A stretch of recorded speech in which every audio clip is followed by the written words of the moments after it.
الحمد لله الذي لم يتخذ ولدا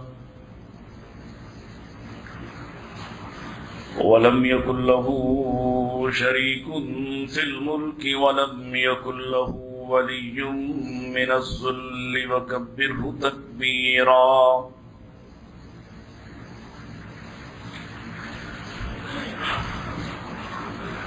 الحمد لله الذي علم بالأنعام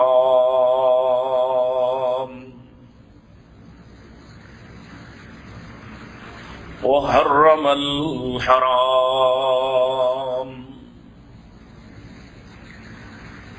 الذي خلق كل شيء وخلق الإنسان والأنعام،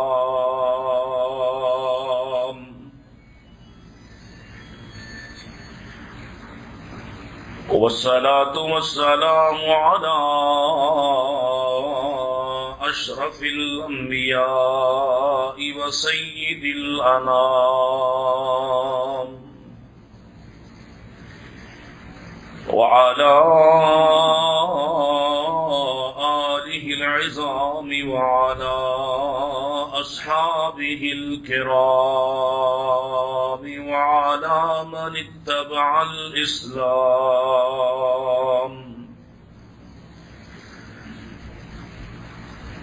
اللهم صل على محمد وعلى آل محمد كما صليت على إبراهيم وعلى آل إبراهيم إنك حميد مجيد. اللهم بارك على محمد وعلى آل محمد كما باركت على إبراهيم وعلى آل إبراهيم إنك حميد مجيد.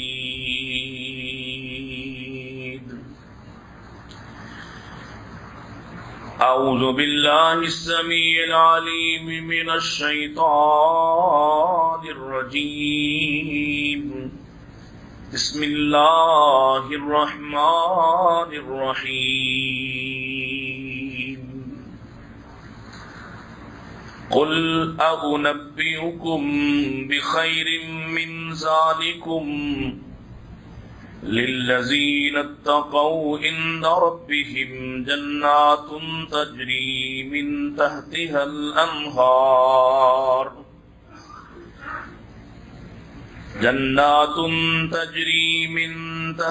الأنهار خالدين فيها وأزواج مطهرة ورضوان من الله والله بصير بالعباد. الذين يقولون ربنا إننا آمنا فاغفر لنا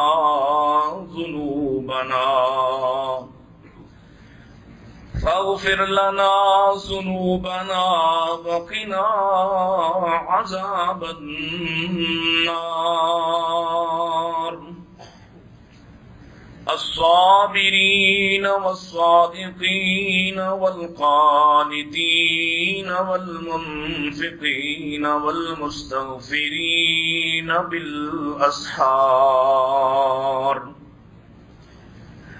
وقال الله تعالى وإن كان ذو عسرة فنظرة إلى ميسرة وأن تصدقوا خير لكم إن كنتم تعلمون.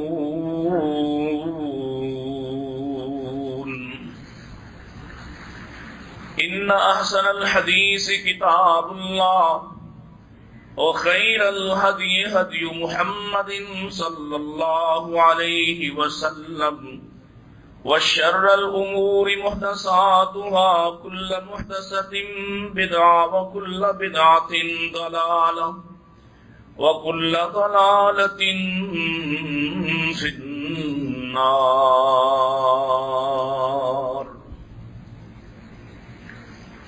حمد و ثنا، تعریفات، تسبیحات، تحلیلات و تکبیرات اللہ سبحانہ و تعالی کے لیے، جس کے بے شمار انگنت لاتعداد احسانات ہیں، جو سراپا احسان ہے، حقیقی محسن ہے،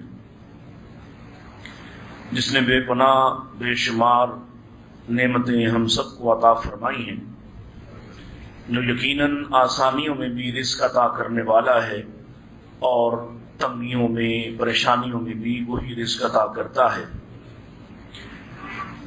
صرف وہی ہے جو اپنی مخلوق سے کسی صورت منہ نہیں موڑتا اور ان کی حاجات و ضروریات سے کبھی لا تعلق نہیں رہتا۔ اس کا نظام بڑا مضبوط ہے اور یہ نظام اس کے سوا کوئی خراب نہیں کر سکتا۔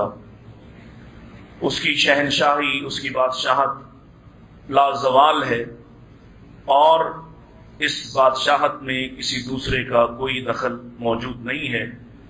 ہم اس حقیقی بادشاہ سے، حقیقی مالک سے، مالک الملک سے درخواست کرتے ہیں مشکلوں کے اس زمانے میں وہ ہمارے لیے آسانیوں کے دروازے کھول دیں۔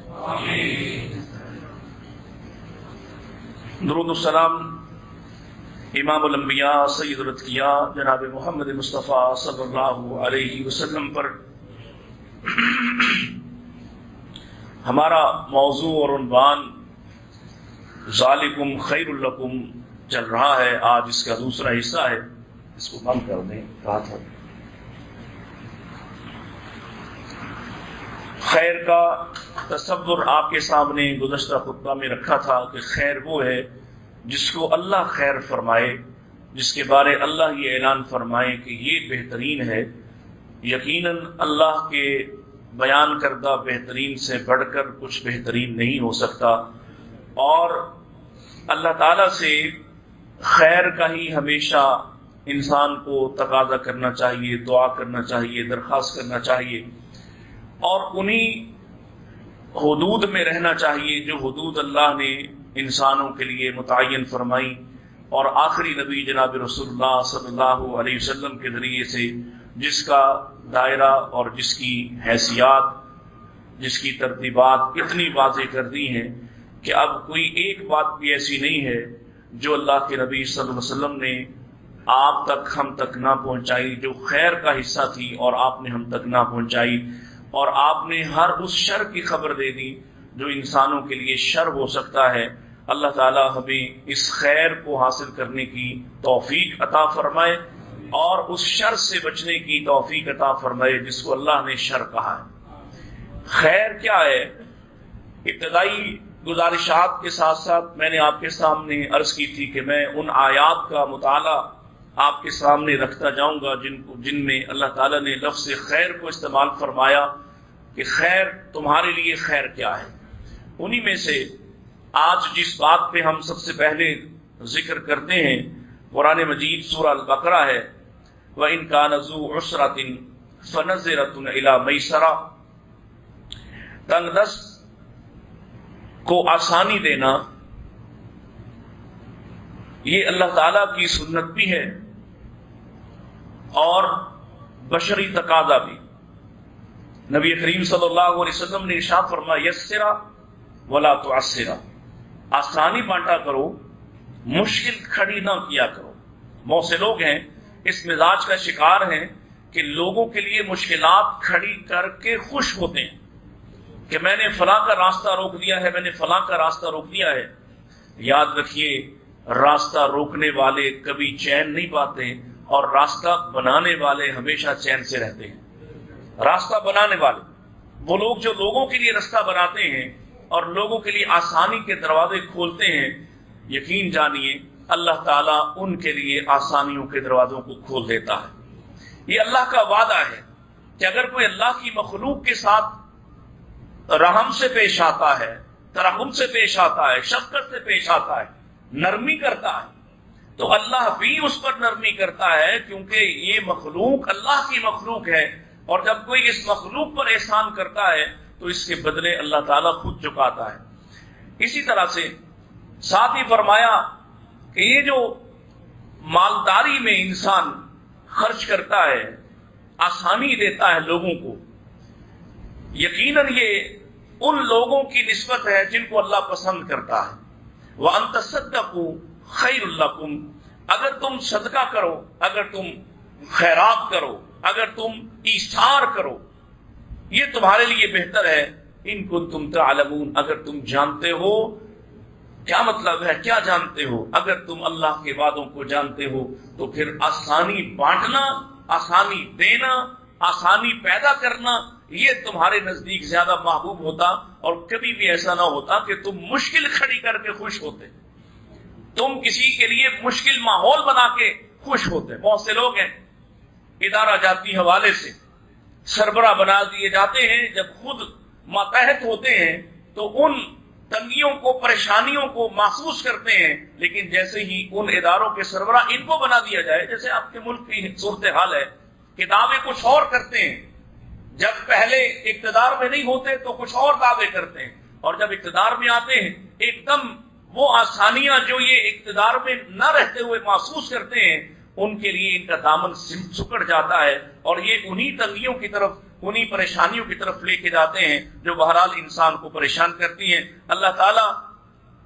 جو آسانی دیتا ہے، نرمی کرتا ہے، اس کو پسند کرتا ہے۔ اور نبی کریم صلی اللہ علیہ وسلم آپ نے دعا فرمائی، بڑے چنیدہ سے افراد ہیں جن کی صفات کی بنیاد پر اللہ کے رسول صلی اللہ علیہ وسلم نے آنے والے وقتوں میں بھی ان کے لیے دعا فرمائی۔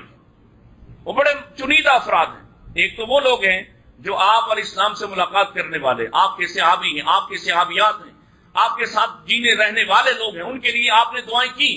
لیکن کچھ ایسے لوگ بھی ہیں، ایسے خوش نصیب بھی ہیں جن کے لیے اللہ کے رسول علیہ السلام نے آنے والے حالات ان صفات کی بنیاد پر ان کے لیے دعا کی کہ جن کے اندر یہ صفات ہوں، اللہ ان کے ساتھ رحم کا سلوک کرنا۔ مثلا بڑی معروف حدیث ہے کہ اللہ کے رسول علیہ السلام نے دعا فرمائی، نضر اللہ عبدا من سمع مقالتی، وہ آدمی جو میری بات کو سنتا ہے، اسے یاد کرتا ہے، یاد کر کے سینے میں محفوظ کر لیتا ہے، اور پھر اسے دوسروں تک پہنچاتا ہے۔ اللہ سے دعا کی، اللہ اس آدمی کے چہرے کو شاداب کر دینا، گویا اسے جہنم سے دور کر دینا۔ یہ دعا کی ہے۔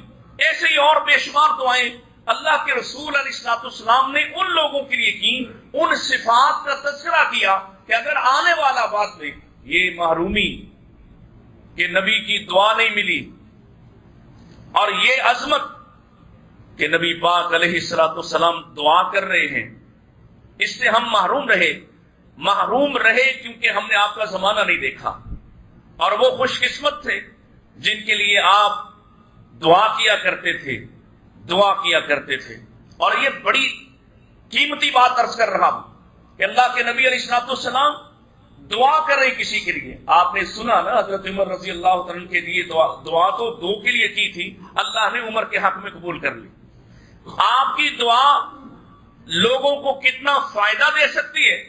سیدنا انس کہا کرتے تھے، میری ماں مجھے لے کر آئی، اللہ کے نبی اس کے لیے برکت کی دعا کرتے ہیں۔ پیارے نبی علیہ السلام نے میرے لیے برکت کی دعا کی۔ آپ حالت یہ تھی کہ گھر میں کھانے کو کچھ نہیں ہوتا تھا، اور پھر وہی انس، ایسا زمانہ بھی آیا کہ انس کا مال مدینہ کی حدود میں نہیں آ سکتا، اتنا مال تھا کہ مدینہ کی حدود سے باہر جانا پڑا۔ عمر میں سب سے زیادہ، اولاد میں سب سے زیادہ، کہا اب تک مجھے 100 افراد میرے خاندان کے بیٹے بیٹیاں، پوتے پوتیاں، نواسے نواسیاں میرے ہاتھوں سے فوت ہو کر بھی آگے جا چکے ہیں، اور میں آپ بھی زندہ ہوں۔ یہ برکت کی دعا اللہ کے نبی اسلام نے فرمائی۔ تو یہاں اس تمہید کا مقصد یہ ہے کہ آپ کے کان کھڑے ہوں کہ نبی پاک کی دعا کو حاصل کرنا ہے، آپ کی دعا لینا ہے۔ کس کو ملتی ہے دعا؟ ایک کے لیے تو اللہ نے حکم دیا، وہ جو زکات دیتا ہے اس کے لیے فرمایا نبی اے میرے نبی ان سے زکات وصول کرو اور پھر ان کے لیے دعا کرو، وصلی علیہم، ان کے لیے دعا کرو جن سے زکات لیتے ہو۔ اور آج جو حدیث اس آسانی کے حوالے سے سنانے لگا، فرمایا رحم اللہ رجلا سمحا اذا باع وسمحا اذا اشترى وسمحا اذا اقتضى، اللہ اس آدمی پر رحم کرنا، اس پر اپنی رحمت کرنا جو خریدتے وقت آسانی کرے، جو بیچتے وقت آسانی کرے، اور جو تقاضا کرتے وقت، کسی سے ادھار واپس لیتے وقت، کسی سے اپنا معاملہ صاف کرتے وقت، وَإِذْ إِذَا اقْتَضَىٰ، جب معاملہ ختم کرتا ہے، ادھار واپس لیتا ہے، تو یہ آسانی کرنے والا، اگر یہ آسانی کرنے والا ہے تو اللہ اس پر رحم کرنا۔ یہ دعا کس کی ہے؟ تو آسانی کا ایک فائدہ کہ اللہ آپ پر آسانی کرے گا، دوسرا فائدہ رسول اللہ کی دعا حاصل ہوئی، اور رسول اللہ کی دعا نہیں سمجھ رہے آپ، اتنی قیمتی چیز ہے، اتنی قیمتی چیز ہے۔ اللہ جن کے لیے حکم دیتا ہے اے نبی ان کے لیے دعا کرو، ان کے لیے بخشش کی دعا کرو، ان کے لیے استغفار کرو، آپ کو ایک چھوٹے سے عمل پر یہ فضیلت حاصل ہو گئی کہ اگر آپ آسانی بانٹنے والے ہیں تو اللہ کے نبی صلی اللہ علیہ وسلم کی اس حدیث کے مصداق اللہ کے نبی کی دعا آپ کے حق میں بھی مقبول ہو جائے گی۔ اور اس واقعے کو یاد کیجئے جو خود رسول اللہ صلی اللہ علیہ وسلم نے سنایا، کئی دفعہ اس کا ذکر ہوا، یاد دہانی اور تازہ کرنے کے لیے عرض کرتا کہ ایک آدمی اللہ کے سامنے آئے گا اور اس سے پوچھا جائے گا تمہاری کوئی نیکی تمہیں یاد ہے، اور اس کے گناہ کتنے، اس کے دفتر کے دفتر 99 دفتر کھول دیے گئے، اور اس کے پاس کوئی نیکی نہیں، اس کو کوئی نیکی یاد بھی نہیں۔ جب اس سے پوچھا جاتا ہے اور بار بار اس طرح سے پوچھا جاتا ہے تو یہ صرف اتنا کہتا ہے کہ مالک مجھے اور تو کوئی نیکی یاد نہیں، ایک کام میں ایسا کرتا تھا جس کی بنیاد پر شاید یہ نیکی قرار پائے کہ میں دکاندار تھا، میں تاجر تھا، اور میں نے وصولی کرنے کے لیے جو ملازم رکھا ہوا تھا اس ملازم سے کہتا تھا کہ جاؤ فلاں فلاں سے وصولی کر کے آؤ، اگر اس کے پاس ہو تو لے آنا، اگر نہ ہو تو مہلت دینا، اگر دینے کے قابل نہ ہو تو معاف کرانا۔ یہ مجھے یاد ہے کہ یہ نیکی یا یہ آسانی میں لوگوں کو دیا کرتا تھا، اور اس کے بے شمار گناہوں کے مقابلے میں اللہ اس ایک نیکی پر فرمائے گا تو میری مخلوق کے ساتھ آسانی کرنے والا میری طرف سے کیسے آسانی سے محروم ہو سکتا ہے، میری مخلوق پہ رحم کرنے والے میرے رحم سے کیسے محروم ہو سکتے ہو، جاؤ میں نے تمہیں تمہارے سارے گناہوں سمیت معاف کر دیا۔ اللہ کے رسول اسلام نے یہ بات سنائی، آسانی دینا، ہم کیا کر رہے ہیں؟ ہم مشکل کھڑی کر رہے ہیں۔ ہم نے اپنی دکان پر لکھ رکھا ادھار اگلے چوک سے، ہم نے لکھ رکھا ادھار محبت کی کینچی، ہم نے لکھ رکھا اگر مال خریدا ہوا مال واپس نہیں کیا جائے گا۔ کس نے کہا؟ تم نے بنائے یہ اصول؟ جو اصول لے کر آیا وہ کیا کہتا ہے؟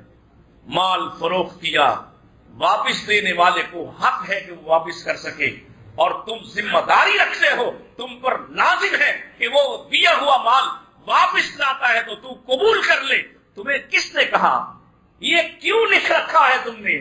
داڑیاں سجائی ہوئی، نام نے آپ مسلمان، لیکن اصول تجارت تمہاری مرضی کے، تمہارے بازار کے۔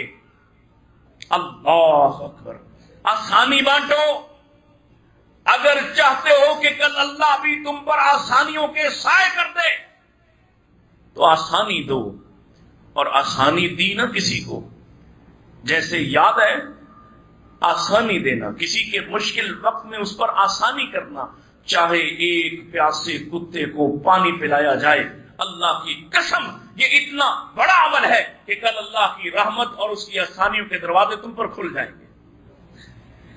اور جو شخص مہلت نہیں دینا چاہتا، آسانی نہیں دینا چاہتا، وہ اپنے بارے میں یہ گمان کرے کہ جب اس سے ان مہلتوں کی اور آسانیوں کی ضرورت ہوگی، اس پر بھی دامن بند کر دیا جائے گا، اس کے سامنے بھی دروازہ بند پایا جائے گا۔ اگلی آیت مبارکہ، روزے کا فدیہ دینے کا حکم دیا۔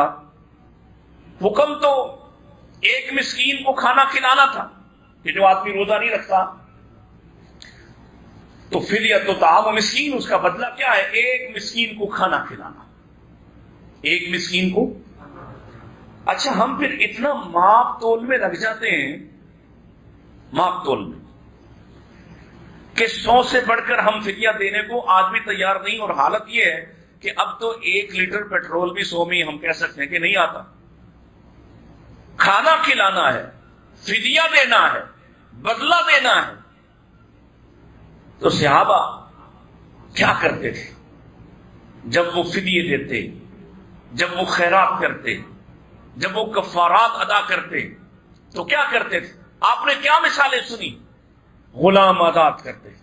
حالانکہ آپ پوری شریعت کو اٹھا کر دیکھیے، اللہ تعالیٰ نے سب سے پہلے اگر آسانی کسی فدیے میں کوئی بات رکھی ہے تو آسان بات پہلے اور سب سے مشکل بات آخر میں رکھی ہے۔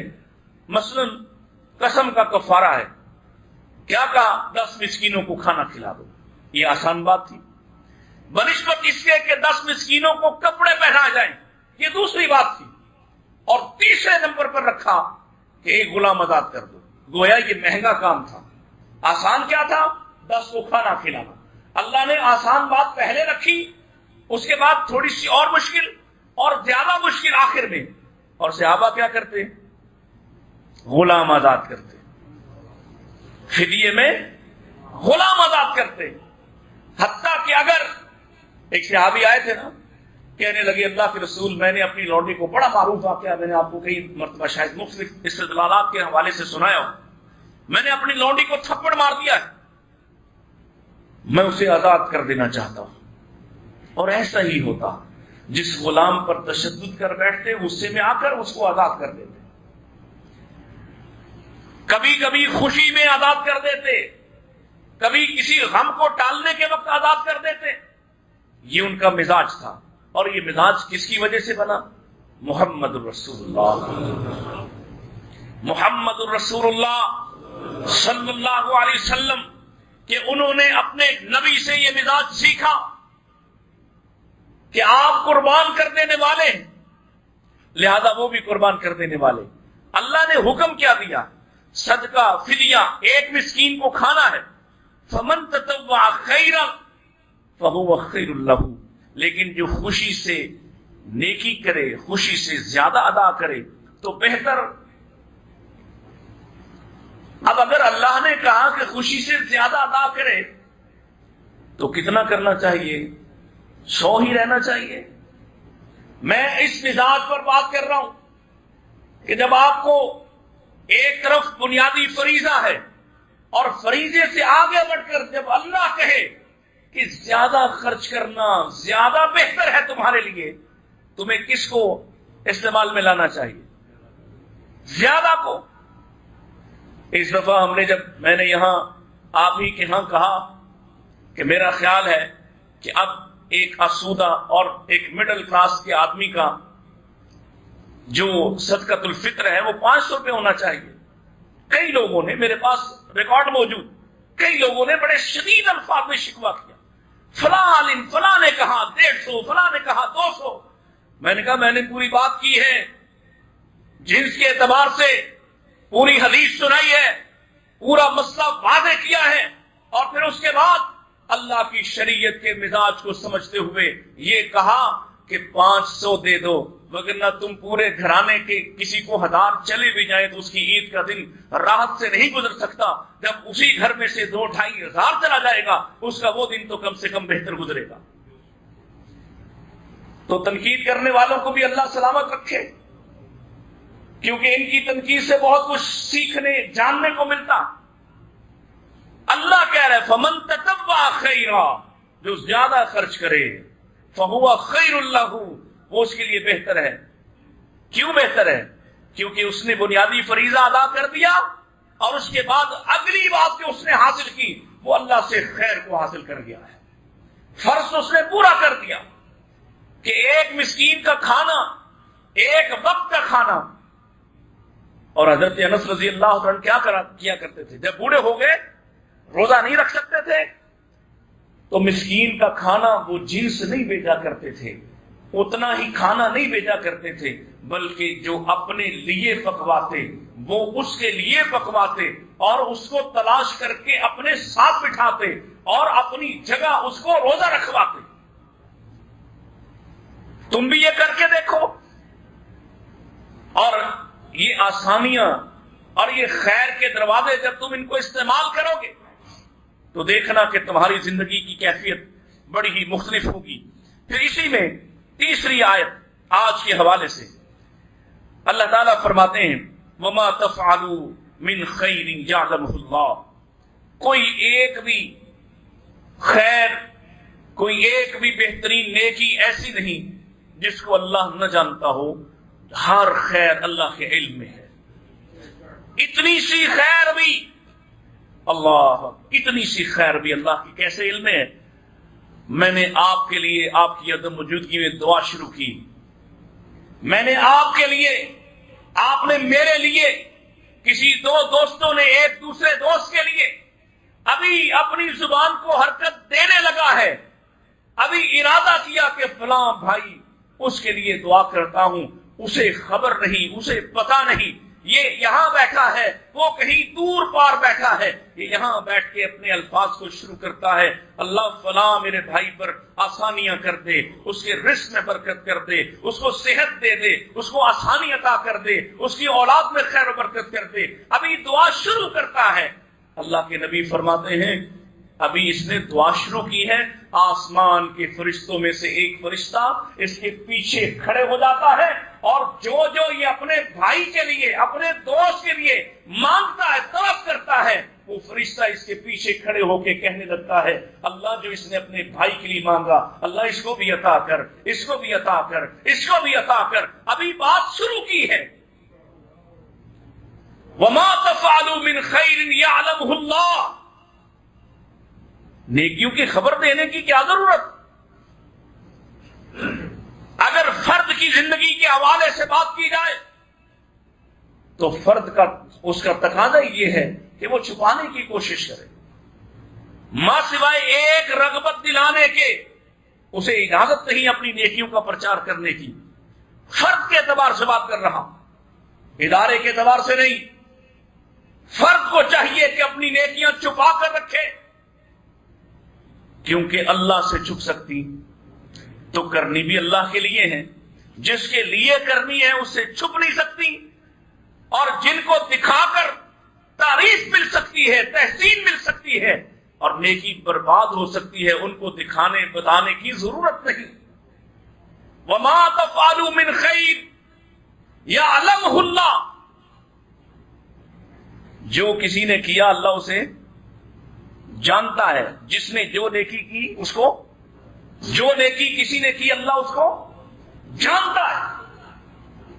اچھا یہ بتائیں، اگر یہ تصور ہماری پوری زندگی پر محیط ہو جائے کہ میں نیکی اس جذبے کے تحت کروں کہ اللہ تو جانتا ہے، پھر مجھے یہ خواہش ہوگی کہ کوئی اور بھی جان لے؟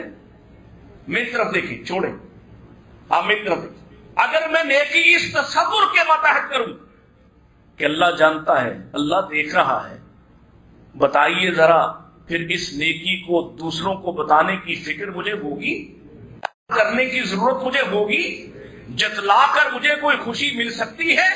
نہیں، بلکہ یہ چھپانا چاہے گا کہ میرا عمل کسی کے سامنے نہ آ جائے، کہ اللہ جانتا ہے۔ اللہ اکبر۔ اور پھر ساتھ ہی فرمایا اللہ نے وَتَزَوَّدُوا فَإِنَّ خَيْرَ الزَّادِ التَّقْوَىٰ، زاد راہ لے لو، زاد راہ۔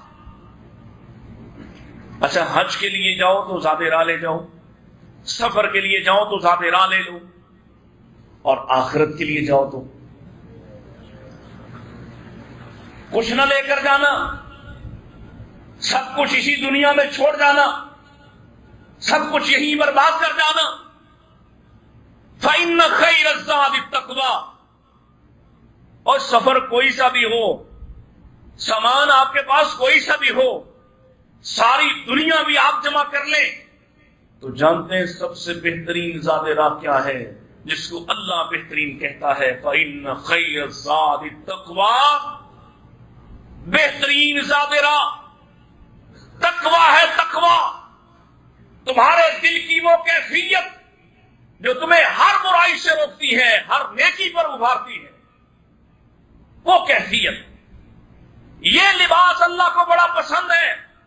وَاتَّقُونِ يَا أُولِي الْأَلْبَابِ، اللہ فرماتا ہے عقل والو، ڈرنا ہے تو مجھ سے ڈرو، عقل والو ڈرنا ہے تو مجھ سے ڈرو، تعلق اختیار کرنا ہے تو میرا تعلق بناؤ۔ میرے تعلق پر کسی اور کو اہمیت دیتے ہو، کسی اور کے لیے تمہاری عاجزی، تمہارا تذلل، تم گھٹنوں کے بل چل کر کسی کے مزار پہ جاؤ، لیٹ کر کسی کے مزار پر جاؤ، کلا بازیاں کھا کر جاؤ۔ میں نے تو تمہیں اتنا ذلیل نہیں کیا، میں نے یہ نہیں کہا مسجد میں آؤ تو لیٹ کر آؤ، کلا بازیاں کھا کے آؤ، اپنے گھر سے ہی گھٹنوں کے بل آؤ، اطمینان سے، سکون سے، سکینت سے چل کر آؤ، باوقار ہو کر آؤ۔ تم اپنے رب کے سامنے آئے ہو، صرف اسی حالت میں تمہیں جھکنے کا حکم دیا جس حالت میں تمہارا جھکنا مجھے پسند ہے۔ وَاتَّقُونِ يَا أُولِي الْأَلْبَابِ، ڈرنا ہے تو کس سے ڈرو؟ یہ بہترین لباس، یہ بہترین زاد راہ ہے۔ آئیے مزید آگے چلتے ہیں۔ پھر فرمایا آج کی چوتھی آیت، فی الدنیا والآخرہ، دنیا اور آخرت میں، وَيَسْأَلُونَكَ عَنِ الْيَتَامَىٰ، اور وہ آپ سے سوال کرتے ہیں یتیموں کے متعلق۔ قُلْ إِصْلَاحٌ لَهُمْ خَيْرٌ، فرمایا ان کی اصلاح کرنا، ان کے لیے اصلاح کرنا بہترین ہے، بہترین۔ ایک طرف فرمایا کہ ان کے مال کے قریب نہ جاؤ۔ جب یہ بات اعلان فرمائی تو صحابہ نے یتیموں کا مال سنبھالنا چھوڑ دیا۔ اب اس کا نقصان کیا ہوا؟ اگر کسی یتیم کے مال کو اس کا چچا نہ سنبھالے تو کون سنبھالے گا؟ پھر کوئی اور آ کر اس پر قبضہ کر لے گا۔ تو یہ کیفیت پیدا ہونے لگی کہ یتیموں کی کفالت سے لا تعلق ہوئے لوگ کہ ان کے مال کو ہاتھ بھی نہیں لگانا، ان کے مال کے قریب نہیں جانا۔ اللہ نے اگلا حکم جاری کر دیا، الا باللتی ہی احسن، مسوائے اس کے کہ تم اس مال کی نگہداشت، نگہبانی، اس مال کو بہتر طریقے سے استعمال، اپنے ان یتیم بھتیجوں بھانجوں کے لیے آسانی، کیونکہ اس وقت ان کو سنبھالنے والا کوئی نہیں، اس لیے فرمایا قل اصلاح لہم خیر، اور یتیموں کے مال کی اصلاح کرتے رہنا ہے۔ اگر کوئی کاروبار ہے، اگر کوئی دکان ہے، اگر کوئی ان کا معاملہ ہے، کوئی کھیتی باڑی ہے، لا تعلق نہیں ہونا، ہاں ناجائز استعمال نہیں کرنا۔ تم نے ان کی کفالت کی، تم نے ان کی حفاظت کی، تم نے ان کی دکان چلائی، ان کا کاروبار چلایا، اس کے بدلے تمہارے لیے اس میں ایک حصہ بھی ہے۔ لیکن ہڑپ کرنا اور نہ ہی لا تعلق، قل اصلاح لہم خیر، کیونکہ معاملہ یتیموں کا ہے، اس لیے اللہ تعالیٰ نے اس کے لیے اعلان فرما دیا وَإِن تُخَالِطُوهُمْ فَإِخْوَانُكُمْ، اگر تم ان کا مال اپنے مال کے ساتھ ملا لو تو وہ تمہارے بھائی ہیں، یعنی تم میں سے ہیں۔ وَاللَّهُ يَعْلَمُ الْمُفْسِدَ مِنَ الْمُصْلِحِ، اللہ مفسد کو بھی جانتا ہے اور مصلح کو بھی جانتا ہے۔ کون اصلاح کی نیت سے ان کے کام میں ہاتھ ڈالتا ہے، اللہ یہ جانتا ہے۔ کون فساد کی نیت سے ان کے مال کو غصب کرنے کے لیے ان پر قبضہ کرتا ہے، ہم درد بن کر دکھاتا ہے، اللہ اس مفسد کو بھی جانتا ہے۔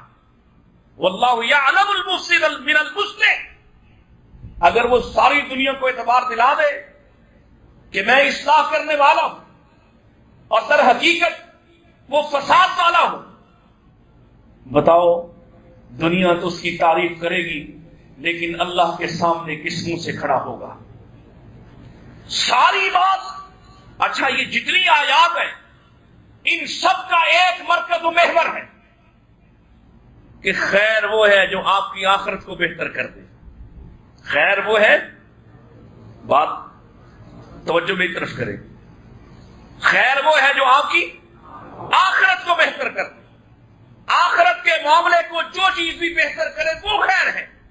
حتمی نتیجہ کیا ہے کہ اگر کسی کام کے کرنے سے تمہیں آخرت تمہاری بہتر ہوتی ہے، دنیا میں وقتی طور پر کچھ نقصان بھی ہو جائے، وہی خیر ہے جو تمہاری آخرت کو بہتر کر دے۔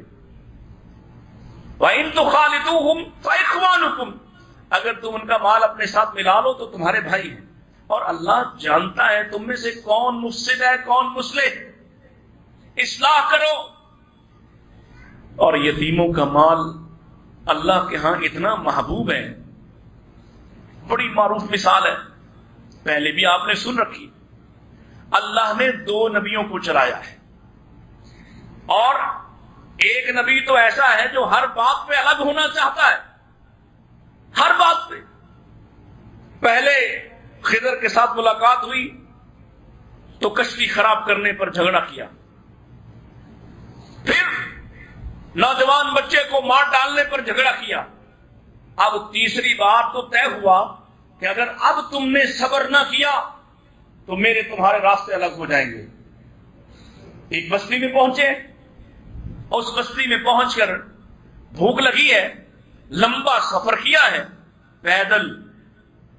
پیدل چلا کر اللہ نے 2 نبیوں کو یہاں پہنچایا ہے، اور پھر کشتی ان بستی والوں سے کہا ہمیں کھانا کھلا دو، فَأَبَوْا أَن يُزَيِّفُوهُمَا، انہوں نے انکار کر دیا، ہم نہیں کھلاتے، ہم کیوں کھلائیں؟ اللہ اکبر۔ اور قرآن کہتا ہے ان سے پریشان ہو کر باہر نکل رہے ہیں، دیکھا سامنے ایک دیوار ہے، وہ دیوار گرا ہی چاہتی ہے۔ خضر علیہ السلام کہتے ہیں موسیٰ آؤ دونوں دیوار کو بنا دیتے ہیں، تو موسیٰ علیہ السلام نے دیوار بننے سے پہلے ہی اعتراض نہیں کیا، پہلے کچھ نہیں کہا، جب مزدوری کر لی دیوار سیدھی کر دی، اور سیدھا کرنا آج سے اگر کوئی 4000 سال پیچھے جائیں تو دیوار سیدھی کرنا کوئی آسان کام تھا، اور 2 بھوکوں کے لیے، 2 مسافروں کے لیے جن کی مدد کو کوئی نہ آئے، دونوں نے دیوار کو سیدھا کر دیا۔ اب موسیٰ علیہ السلام نے کہا کہ اگر یہی کرنا تھا تو اجرت طے کر لیتے، کھانا ہی کھا لیتے۔ فرمایا ھذا فراق بینی و بینک، بس معاملہ انتہا پر پہنچا، ہماری جدائی ہو جائے گی، لیکن آؤ اس سے پہلے میں تجھے ان معاملات کی خبر دوں جس پر آپ صبر نہیں کر سکے، اور ان میں سے اس پر آ کے کہا وَأَمَّا الْجِدَارُ، یہ جو دیوار تھی فَقَانَ لِغُلَامَيْنِ يَتِيمَيْنِ فِي الْمَدِينَةِ، اس شہر کے 2 یتیموں کی دیوار ہے، وَكَانَ تَحْتَهُ كَنْزٌ لَهُمَا، اس کے نیچے یتیموں کا مال خزانہ ان کے ماں باپ نے ان کے لیے چھوڑا ہوا۔ اگر یہ دیوار گر جاتی تو یتیموں کا مال ظاہر ہو جاتا، آج ظاہر ہوتا تو ان کا مال تلف ہو جاتا۔ اللہ نے 2 نبیوں کو چلایا ہے، 2 نبیوں کو پہنچایا ہے، ان سے اس دیوار کی حفاظت کروائی ہے جو یتیموں کے مال کی حفاظت کر رہی ہے، اور پھر ساتھ ایک دلیل دی جو ہمیشہ ہی دیتے ہوئے ایک احساس ہوتا ہے، فرمایا وَكَانَ أَبُوهُمَا صَالِحًا، اس لیے ہم نے حفاظت کی ان یتیموں کے مال کی کہ ان کا باپ صالح آدمی تھا، وہ ہے یہ پیسے حلال کے تھے، پیسے حلال کے، سرمایہ حلال کا، یتیموں کا مال ہے۔ بڑی فکر ہوتی ہے نا کہ میرے بچے چھوٹے ہیں، میں چلا گیا تو ان کا کیا بنے گا، کچھ نہیں بنے گا، تو حلال کما، نیکی پر کمر بستہ ہو، اللہ تیری یتیم اولاد کی کفالت کرنے کے لیے کافی ہے، اعتبار کر، حلال کما، چل کھلا، دیکھ تو چلا بھی جائے گا۔ اچھا تم چلے جاؤ حرام کما کر، تو کون ان کا بچا سکتا ہے؟ کون ان کا بچا سکتا ہے؟ اور ان کو کون بچائے گا؟ یہ وہ اسباق ہیں۔ اللہ اکبر۔ پھر آئیے پانچویں بات، ایذا دینے والے ایذا دیتے ہی رہتے ہیں، لیکن اللہ کیا کہتا ہے کہ ایذا دے کر صدقہ دینے والے سے صدقہ دے، اور پھر اس کے بعد ایذا بھی دے، خیرات کرے، مدد کرے، قرض دے دے، احسان کر دے، اور اس کے بعد ایذا بھی دے، خاندان میں سنائے، شرمندہ کرے، جہاں چار لوگ بیٹھے ہوں وہاں اس کا نکماپن واضح کرے، جہاں چار لوگ بیٹھے ہوں اس کی نالائکی کا اظہار کرے۔ اللہ فرماتے ہیں یہ صدقہ بہتر نہیں ہے، بلکہ وہ صدقہ بہتر ہے جس کے بعد ایذا نہ دی جائے۔ قول معروف ومغفرہ خیر من صدقۃ یتبعها اذی، حتیٰ کہ اگر کوئی شخص صدقہ نہیں کر سکتا، مالی امداد نہیں کر سکتا، وہ یقیناً وہ آدمی بہتر ہے۔ قول معروف ومغفرہ، کسی کو آسانی دینا، معاف کر دینا، کسی کے لیے اچھی بات کہنا، اس صدقے سے اچھا ہے جس صدقے کے ادا کرنے کی یا دینے یا مدد کرنے کے بعد آدمی کو ایذا دی جائے۔ یعنی مال دے کر، مدد کر کے، اس کے بعد اس کو شرمندہ کرنے سے کہیں بہتر کہ آپ اس کے لیے اچھی بات کہتے ہیں، آپ اس کے لیے خیر خواہی کے جملے کہتے ہیں۔ ہم کیا کر رہے ہیں؟ آپ دیکھ لیجئے، میں نے آپ کے سامنے اس معاشرے کی وہ تصویر جو بڑی تلخ ہے، بڑی تلخ۔ بہن کمزور ہو جائے نا،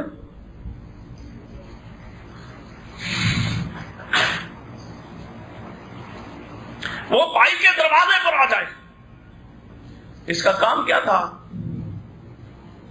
کسی کو کانوں کان خبر نہ ہوتی، اپنی بہن کی ضرورت پوری کر دیتا۔ اور یہ کیا کرتا ہے؟ پہلے بیوی سے مشورہ، پہلے بیوی سے اجازت، اولاد کے سامنے اپنی نیکی کا تذکرہ، پھر دوسرے بہن بھائیوں کو بھی بتا دیتا ہے میں نے فلاں کے ساتھ نیکی کی۔ اور اس سے اچھا تھا کہ تو اپنی بہن کی دلجوئی کرتا اور کہتا کہ میں مال تم پر خرچ نہیں کر سکتا۔ قول معروف ومغفرہ خیر من صدقۃ یتبعها اذی، اس صدقے سے وہ خیر کا کلمہ اچھا جس صدقے کو دینے کے بعد تو ایذا بھی ساتھ دے۔ خیر خواہی کر خالی۔ اس کا یہ مطلب نہیں ہے، یہ مطلب اخذ نہ کرنا کہ کسی پر، کسی بہن بھائی پر، کسی مجبور پر مال نہیں خرچ کرنا۔ مال خرچ کرنا ہے، وہ مال بھی اچھا ہے جس کے بعد ایذا نہ دی جائے، جس کے بعد تکلیف نہ دی جائے، جس کے بعد شرمندہ نہ کیا جائے۔ لیکن جس مال دینے کے بعد تم شرمندہ کرو، اچھا یہاں تو یہ خیر اور صدقے کی بات ہو رہی ہے، تم تو وراثت دے کر بھی شرمندہ کرتے ہو۔ وراثت دے کر، اس کا قانونی شرعی حق دے کر اس کو سارے زمانے میں برا بنا دیتے ہو کہ یہ اپنے بھائیوں سے وراثت لے گئی، مال میں حصہ لے گئی، دکان کا حصہ لے گئی، مکان میں سے حصہ مانگتی ہے۔ کرتے ہو کہ نہیں کرتے؟ کبھی سوچا ویسے؟ اللہ نے تمہاری ماں کے ہاں، تمہارے باپ کے ہاں اسے تمہارے برابر پیدا کیا، وہ تم سے کمتر مخلوق نہ تھی کہ جس کا حق کھا لینا اور غصب کرنا تمہاری ذمہ داری قرار پائے۔ اگر وہ بھائی تقاضا کرے تو ساری دنیا کو اکٹھا کر کے مال دے کر اپنے بھائی سے اس کا حصہ لے لیتا ہے یا اپنا حصہ الگ کر لیتا ہے، اور بہن تقاضا کرے تو پہلے نشر کرتا ہے، پہلے لوگوں کو بتاتا ہے، دے دے تو بھی اپنی نیکی کے طور پر لوگوں میں تذکرہ کرتا ہے۔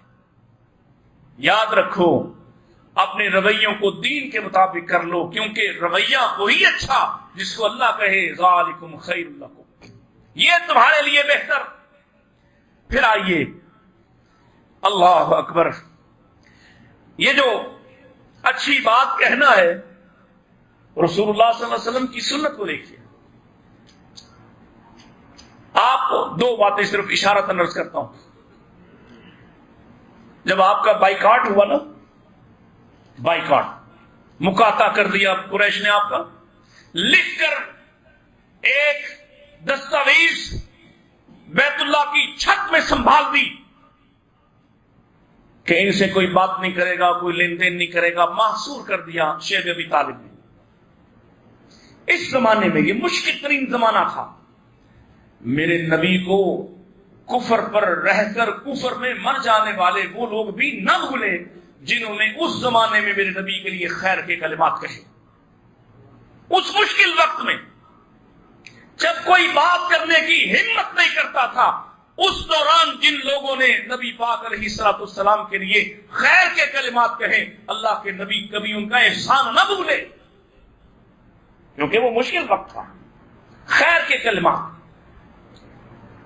بلکہ بڑی دلچسپ بات ہے کہ آپ نے پھر اس معاہدے کے خلاف کچھ نوجوان کھڑے ہوئے اور انہوں نے کہا کہ ہم یہ ظلم کا معاہدہ تسلیم نہیں کرتے ہیں.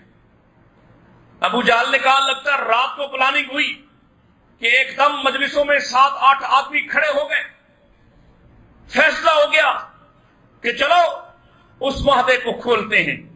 ادھر میرے نبی نے حضرت عباس سے کہا چچا جاؤ اور جا کر ان کو بتاؤ جو تم نے معاہدہ لکھ رکھا ہے، معاہدہ کر رکھا ہے، اس معاہدے میں سوائے میرے اور میرے رب کے نام کے سوا کچھ بچا ہی نہیں ہے. جاؤ خبر کرو.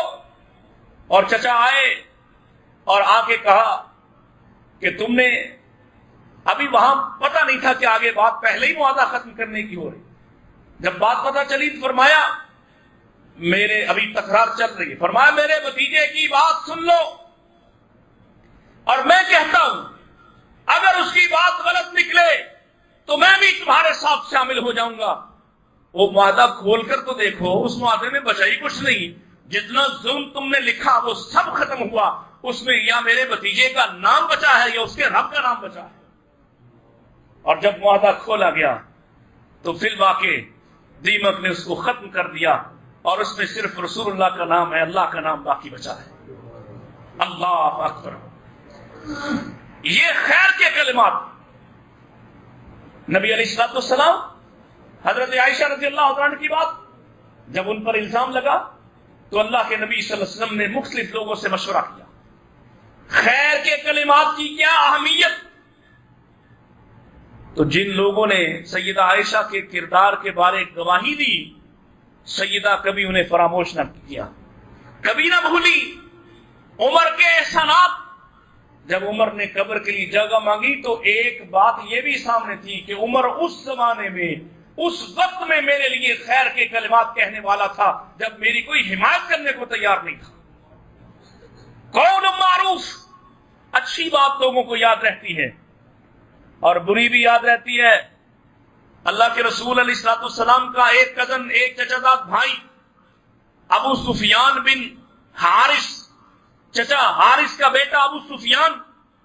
بہت لوگوں کو پتہ نہیں ہے یہ دو ابو سفیان ایک ہی وقت میں، ایک ابو سفیان بن حرب جو بنو امیہ کا سردار، پھر مکہ کا سردار، پھر آپ کے ساتھ مقابلہ کرنے والا اور پھر جس کے گھر کو دار الامن قرار دیا، اور دوسرا ابو سفیان بن حارث ہے. ابو سفیان بن حرب نے بنو امیہ کے سردار امیر معاویہ کے باپ نے کبھی میرے نبی کے خلاف زمانہ جاہلیت میں بھی سخت زبان استعمال نہ کی. لیکن یہ جو دوسرا ابو سفیان ہے یہ رسول اللہ کا کزن ہے، آپ کا چچا زاد بھائی ہے، ہم عمر ہے، دوست ہے، بڑا بچپن کا یار ہے. لیکن جب آپ نے نبوت کا اعلان فرمایا اور جب آپ دعوت دے رہے تھے، ایک دن آپ نے اس کو دعوت دی، پتہ اس نے کیا کہا؟ اور یہ وہ کڑوی ترین بات ہے جو میرے نبی کو ہمیشہ یاد رہی، جو قرآن میں نازل ہوئی. یہ کہنے لگا اگر تم آسمان پر سیڑھی لگا کر چڑھ جاؤ، اللہ تمہیں کتاب دے رہا ہو تم پکڑ رہے ہو، ہم دیکھ رہے ہوں، پھر بھی تم پر ایمان نہیں لائیں گے۔ اور یہ بات آپ کو نہیں بھولتی تھی۔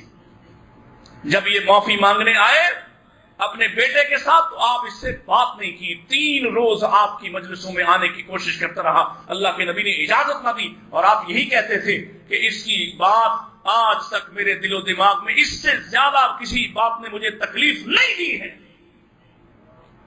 اور تب آپ مانے جب اس نے کہا، جب سارے حربے ساری سفارشیں ناکام ہوئی تو اس نے ایک رات پیغام بھیجا کہ جائیے میرے دوست، میرے چچا داد بھائی محمد صلی اللہ علیہ وسلم کو پیغام دیجیے، اگر انہوں نے مجھے معاف نہ کیا میں اپنے اس چھوٹے سے بچے کو ساتھ لے کر صحرا میں نکل جاؤں گا اور بھوکا پیاسا جان دے دوں گا۔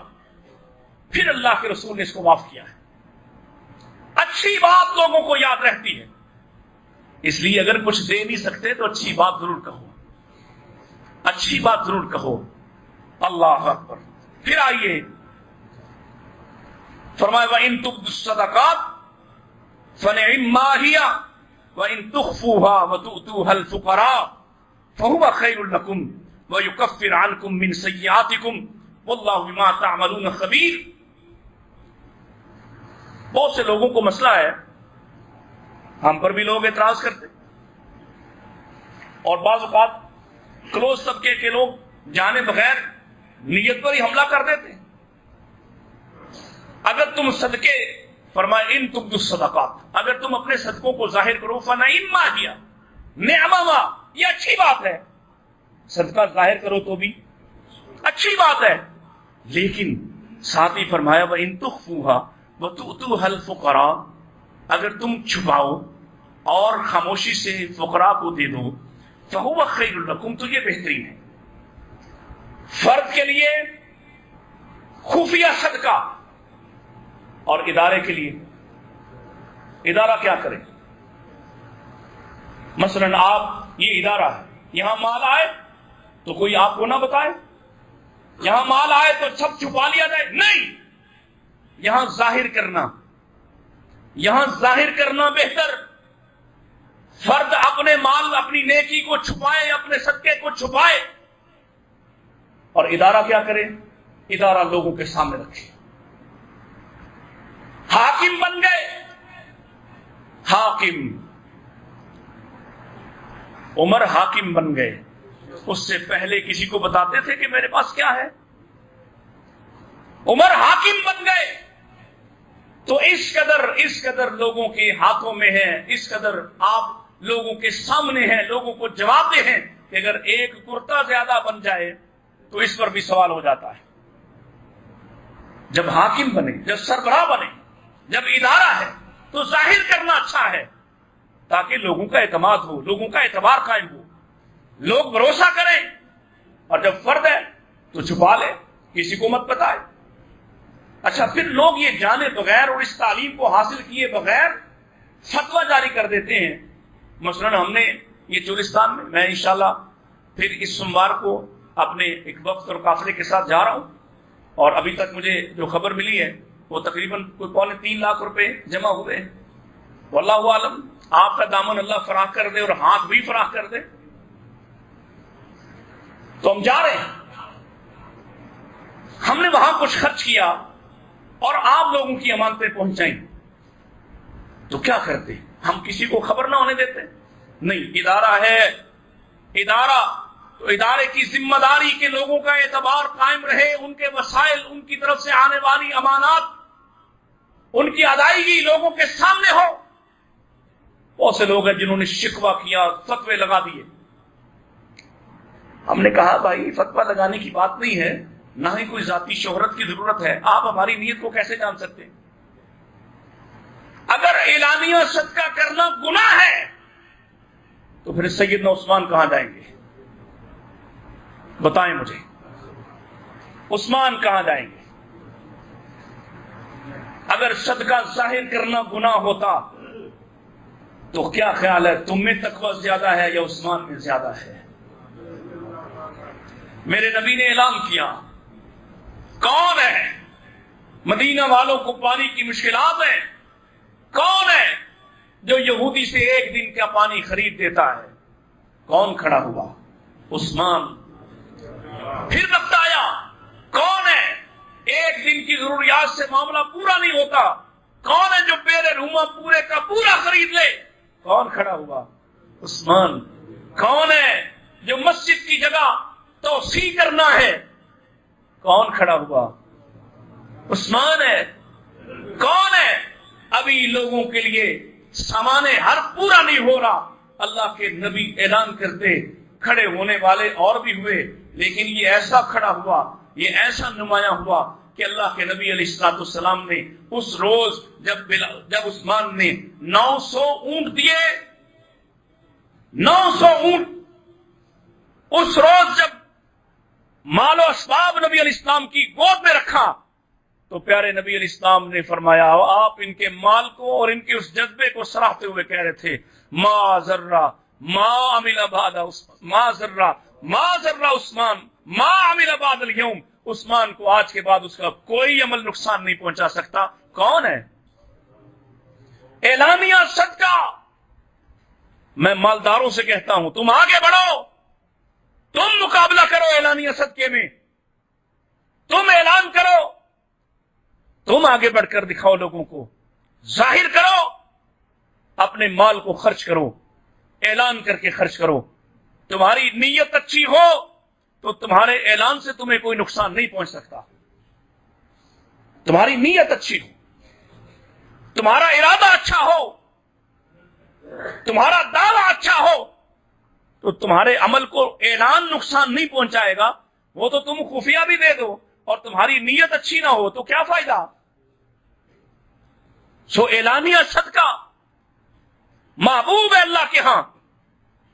اور آئیے، بہت سی باتیں رہ جائیں گی، میں ایک آخری بات کر کے پھر انشاءاللہ یہ موضوع آگے چلتا رہے گا۔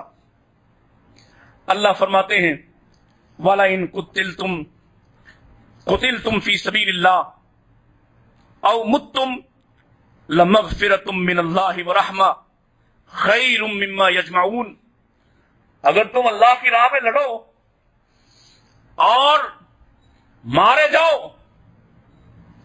اللہ کی راہ میں، اور وہ مغفرہ، اور مغفرت حاصل کر لو، لمغفرۃ من اللہ ورحمہ، تو اللہ کی طرف سے جو رحمت اور مغفرت تمہیں حاصل ہوگی اللہ کی راہ میں مارے جانے کے سبب، خیر مما یجمعون، وہ ساری کائنات کے مال و اسباب جو لوگ جمع کرتے پھرتے ہیں ان سے کہیں بہتر ہے۔ یعنی ایک طرف لوگ مال جمع کریں، دنیا جمع کریں، ایک طرف لوگ ساری کائنات کا متاع جمع کر لیں، وہ بہتر نہیں ہے، بلکہ اللہ کی راہ میں مغفرت اور رحمت حاصل کرنے والی موت، یعنی اللہ کی راہ میں شہادت، اللہ کی راہ میں شہید ہونا، یہ اس ساری کائنات سے بہتر ہے جو لوگ جمع کیے پھرتے ہیں۔ بہتر ہے یا نہیں؟ اللہ کی راہ میں مرنا یا اللہ کے احکامات کے دائرے میں رہ کر مرنا یہ بہتر ہے یا ساری دنیا کا مال جمع کرنا بہتر ہے؟ پھر بات آخرت کی ہو رہی، اور نبی کریم صلی اللہ علیہ وسلم اللہ آپ کے ذریعے سے خیر پہنچاتا ہے۔ حضرت جابر بن عبداللہ، سب کہو سب کہو، گرمی مینو تڑ تو زیادہ لگ رہی ہے، رضی اللہ تعالی عنہ، جابر کے والد شہید ہو گئے، عبداللہ بن حرام شہید ہو گئے۔ کافروں نے جابر کے والد کا مسئلہ کیا، حلیہ بگاڑ دیا میت کا، اعضاء کاٹے، کیا اعضاء کاٹے، بڑی تکلیف، بیٹا ہے، چہرہ لٹکا ہوا ہے، پریشان مغموم ہے، مدینہ کے بازار میں نبی پاک سے آمنا سامنا ہوا۔ جابر کیا بات ہے، کیوں پریشان ہو اتنے؟ عرض کی اللہ کے رسول، میرے والد شہید کیے گئے اور میرا باپ بہت بڑا قرض چھوڑ گیا، چھوٹے چھوٹے بہن بھائی ہیں ان کی کفالت ذمہ پڑ گئی، اور ان سب سے بڑا غم یہ ہے کہ کافروں نے میرے باپ کو شہید تو کیا ہی ہے، ان کی میت کا حلیہ بگاڑا ہے۔ یہ بات مجھے بھولتی نہیں ہے، تکلیف دیتی ہے یہ بات۔ اللہ کے نبی فرماتے ہیں ادھر آ، پھر میں تجھے ایک بات سناتا ہوں۔ اللہ کہا، قرض کے لیے کہا کہ جب تم مال ادا کرنے لگے تو مجھے بلا لینا۔ قرض بھی اللہ نے ادا کروا دیا۔ یہاں ایک بشارت تھی، فرمایا اللہ سے آج تک جتنے بھی لوگ ملے اللہ سب سے حجابوں میں ملا، پردوں میں ملا، لیکن پتا ہے تیرے والد کا معاملہ آیا تو اللہ نے اپنے حجاب اٹھا دیے۔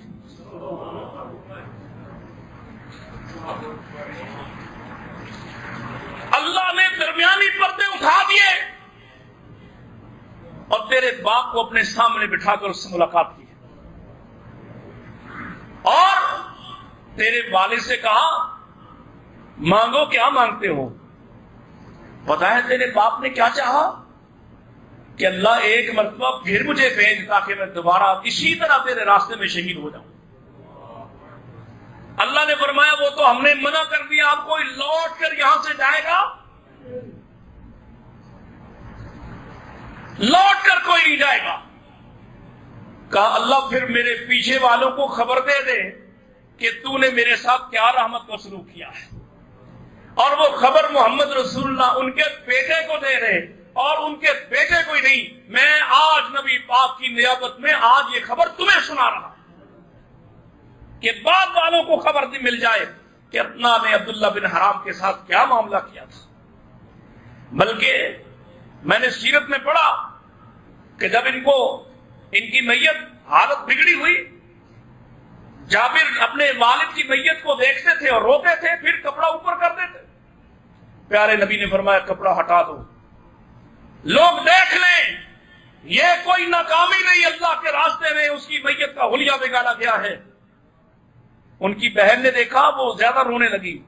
میرے آقا فرماتے ہیں تم رو یا نہ رو، جب تک جابر کو قبر میں دفن کیا جاتا رہا ہے، جب تک جنازہ پڑھا جاتا رہا ہے، اللہ کے فرشتوں نے عبداللہ کی قبر عبداللہ کے جنازے پر سایہ کیا ہوا ہے۔